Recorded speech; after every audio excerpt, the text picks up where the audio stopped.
നമ്മുടെ സോണിമോളെ മോൻ ഇളയ മോന്റെ യോഗവന് ഞാൻ പോയി ഒരു മരത്തിന്റെ കമ്പ് വെട്ടിക്കൊണ്ട് വരട്ടെ.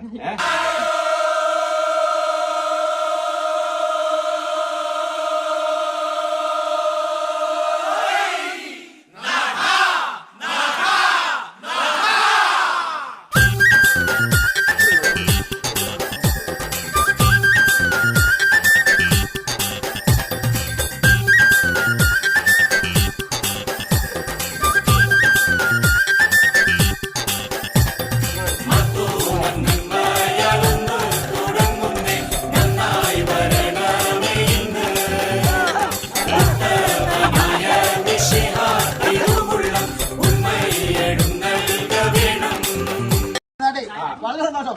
അപ്പൊ ഇനി അടുത്ത പരിപാടി